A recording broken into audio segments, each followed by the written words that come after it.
Good morning everyone. My name is Dr. Siddhi and I am going to discuss a very good topic of hematology, and that is multiple myeloma. It is very good topic for the UG MBBS. It is most important topic and frequently asked MCQ in the NEET PG entrance exam also, and it is very useful for pathology resident also. So what is multiple myeloma? It is basically a plasma cell neoplasm. It is basically a plasma cell neoplasm. And if you want to memorize multiple myeloma, or if you want to diagnose the case of the multiple myeloma, you have to think about one mnemonic, and that is our crab. So the slide saying, why did the crab cross the road? Because it didn't. It used the sidewalks. So you have to memorize just this crab uncle. You have to just memorize this crab uncle. So CRAB is the acronym for C means hypercalcemia, R means renal damage, A means anemia, and B means bone lesion. Hypercalcemia, renal damage, anemia, and the bone lesion. And bone lesion involving mainly the axial skeletal, and most commonly involved is the vertebral column, then our skull, mainly showing the punched out lesion. So it is multiple myeloma in this monoclonal immunoglobulin identified in the blood, and that is called as M component. And we can see Benz-Jones proteinuria in the urine. As we all know that this is the plasma cell eccentrically placed nuclei, perinuclear halo, and it will produce many antibodies normally. Here in our case, myeloma cell will produce abnormal amount of immunoglobulin. So the light chain and the heavy chain in the immunoglobulin is going to be deranged, and that's why the level of free light chain is elevated. And markedly skewed toward the one light chain. So the free light chain excavated in the urine, and we can see the Benz-Jones proteinuria. So in our case, the immunoglobulin antibody is not forming adequately, so their immunity will be lower. So the chances of recurrent infections are high. Then hypergammaglobulinemia, then amyloidosis can occur, and ESR will be elevated in the case. So in MCQ, you will see this type of pictures. You can see in skull there are punched out lesion. You can see punched out lesion, osteolytic lesion in the skull. What you will see here, you will see this grapes-like inclusion in the cell. See the grape-like inclusion in the cell, and what is this called? It is called as Mott cell. It is one of the peculiarity for multiple myeloma. Then what you will see here, there is RBC are placed together like a coin. Coin is placed one upon another. So this is called as rouleau formation. And rouleau formation, it is seen in many conditions, but multiple myeloma is one of the cause where you can see the rouleau formation. Can you appreciate this inclusions in nucleus? It is intranuclear inclusions. That's why it is called as intranuclear pseudo inclusion, also called as Fletcher bodies. You can see here intranuclear inclusions also. And in cytoplasm, if you are seeing this kind of inclusions in cytoplasm, it is called as intracytoplasmic bodies. It is also called as Russell bodies. So, and in urine, you can see in hema chain, you can see the band. So, Benz-Jones proteinuria. And in electrophoresis, this is the blue color is showing the normal electrophoresis. And in multiple myeloma, you will see in gamma chain, you can see the M band. and by this you can diagnose embedded electrophoresis multiple myeloma. So all this picture you can see in your MCQ, punched out lytic lesion, mort cell, rouleau formation, Rachel bodies, Russell bodies, benzoic proteinuria, gamma band, and embedded electrophoresis. You can see this type of hints in your questions. So this is plasma cell neoplasm. We all know that. But what is plasma cell? What is the plasma cell? Plasma cell originates from activated B cell. Lymphocyte, there are two types, T lymphocyte and B lymphocyte. B lymphocyte are produced from bone marrow and T lymphocyte are produced from the thymus. So the B lymphocyte which are produced from the bone marrow when any stimulation occur by the antigen or any other signal, B cell, the lymphocyte develop into plasma cell. And plasma cell, they can secrete the number of antibody molecules. Plasma cell, the peculiarity of plasma cell to secrete the number of antibody molecules. So here you can see this is the picturization of the plasma cell, eccentrically placed nuclei. You can see the Golgi apparatus here. You can see the mitochondria, ribosome, nucleus. So what you will see in the blood, you can see this is plasma cell, this is eccentrically placed nuclei, this is perinuclear halo. You can see. And the chromatin, you can see the cartwheel chromatin here. Cartwheel chromatin, you can appreciate cartwheel chromatin in the plasma cell. And in histopathology in tissue, what you will see here, this is the plasma cell, this is the eccentrically placed nuclei, this is the perinuclear halo. You can see. So, the cartwheel appearance of the chromatin. Cartwheel appearance of the chromatin. So, you can memorize by the historical event of the Mahabharata also. This is the Karna when he was supposed to change the cartwheel of his rath, and at that time Arjuna killed him. So this is the cartwheel what you have to remember in plasma cell. Then, so plasma cell dyscrasia. What is plasma cell dyscrasia? It is a disorder characterized by neoplastic proliferation of plasma cell with production of immunoglobulins. Plasma cell will produce immunoglobulins. So it is a disorder characterized by neoplastic proliferation of plasma cell with production of immunoglobulin. There are two types, malignant proliferation and relatively benign proliferation. In malignant proliferation, multiple myeloma, Waldenstrom macroglobulinemia, plasmacytoma and heavy chain disease. And in relatively benign proliferation, you can see monoclonal gammopathy of uncertain significance. Here the patient is asymptomatic and plasma cell are lesser than the multiple myeloma. Then primary amyloidosis and Poem syndrome, which we will discuss further. So all this benign condition can transform into multiple myeloma. Malignant proliferation and benign proliferation. In malignant proliferation, multiple myeloma, Waldenstrom macroglobulinemia, then plasmacytoma, then heavy chain disease. And in benign, relatively benign proliferation, monoclonal gammopathy of uncertain significance, then primary amyloidosis and Poem syndrome, osteosclerotic myeloma. Then what is the pathogenesis? How multiple myeloma is occurring? So, multiple myeloma cell plus mesenchymal stem cell, what will they produce? So, myeloma cell can express Syndecan-1 on their surface. Syndecan-1, which is also known as CD138. CD138 or Syndecan-1, they will express on their surface. And what will they produce? They will produce excess of matrix metalloprotease 1, 2, 8, 9, 13. Different type of matrix metalloprotease.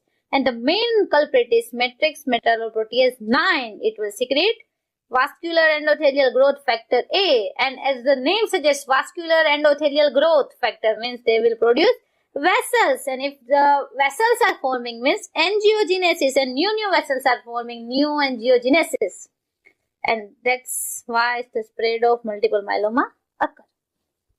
Then myeloma cells, we all know that CD138 Syndecan, they can express on their surface. If they will interact with collagen, they will secrete matrix metalloprotease 1. And what will matrix metalloprotease 1 will do? They will resorb the extracellular matrix. So the extracellular matrix is dissolved.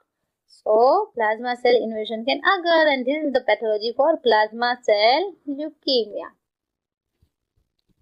Then multiple myeloma cell, they can secrete interleukin 6 and they can secrete CXCL. Well, the main culprit is interleukin 6, which you have to remember for your exam. Interleukin 6. What will it do?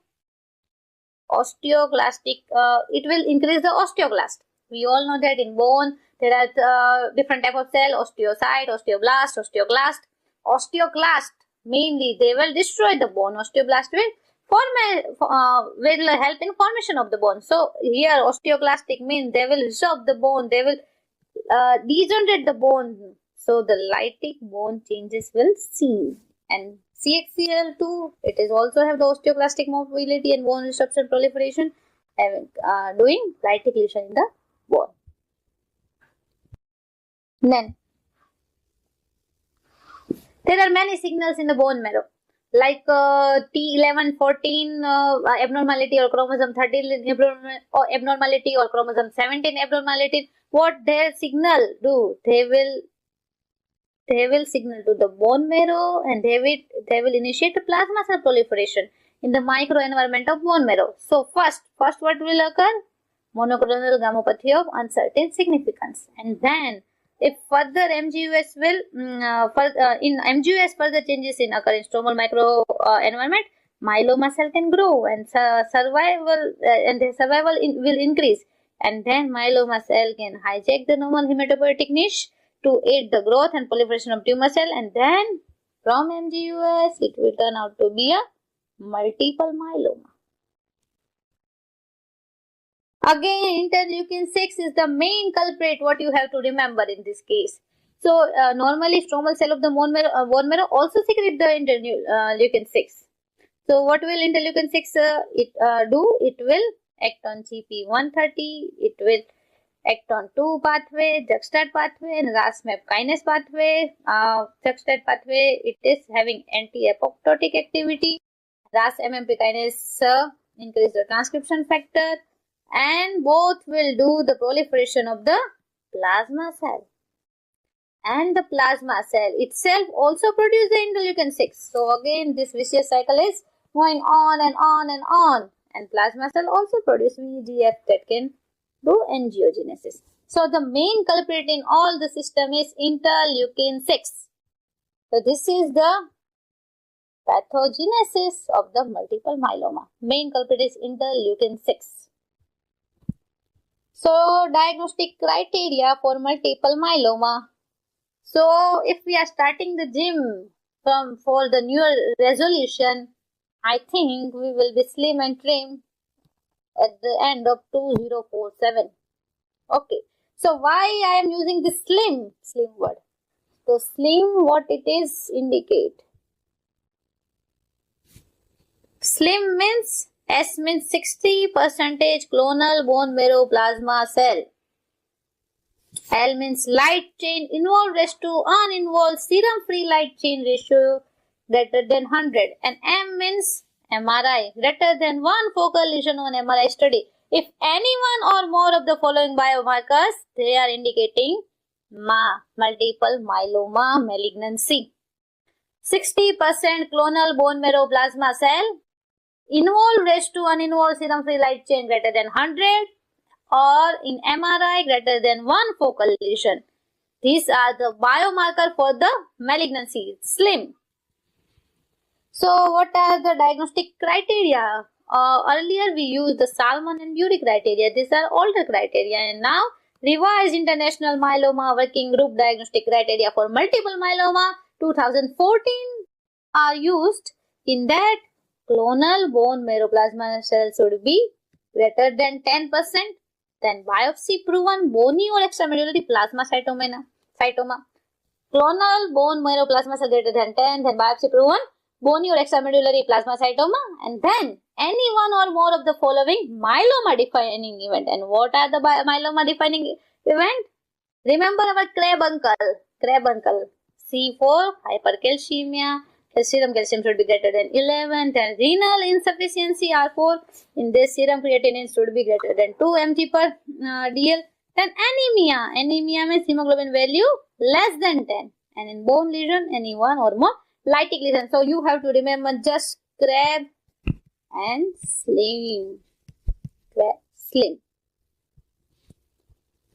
Then we all know that in multiple myeloma cell will produce the M protein. And what will M protein do? It will do hyperviscosity and it will affect the CNS, doing the confusion. Then retinopathy, then it is also affect the CVS. Then bleeding tendency, as the M protein will interfere in the coagulation pathway and platelet aggregation. So the bleeding tendency occur. Then amyloidosis, M protein can deposit in the and can manifest neuropathies, macroglosia, then GI symptom, or it can deposit in the renal also.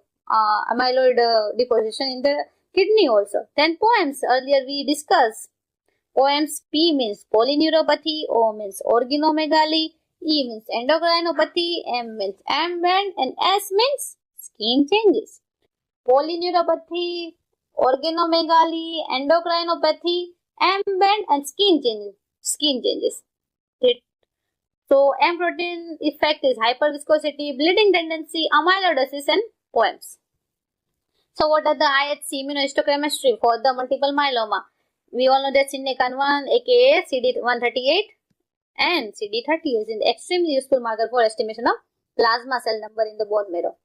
Then anti-kappa and anti-lambda antibodies to distinguish between myeloma cell and reactive plasmacytosis. So remember, normal plasma cell will secrete different type of antibody, but in multiple myeloma is monoclonal. Means only one type of antibody is secreting. So if the normal plasma cell, if there are normal plasma cell in the bone marrow, they will positive for both antibodies, anti-kappa and anti-lambda. But if there is the only myeloma cell, then it will produce only positivity for anti-kappa or only positivity of anti-lambda. Then here CD90, 20 and 45 are negative. Then at the end, what are the differential diagnosis? What you have to look for? What you have to rule out when you are diagnosis the multiple myeloma? The first is Waldenstrom macroglobulinemia. Waldenstrom macroglobulinemia. The patient of this having lymphadenopathy and splenomegaly. Then the bone marrow show CD20 positive lymphoplasmacytic cell. Here in multiple myeloma CD20 is negative, but in Waldenstrom macroglobulinemia CD20 positive lymphoplasmacytic cells are present.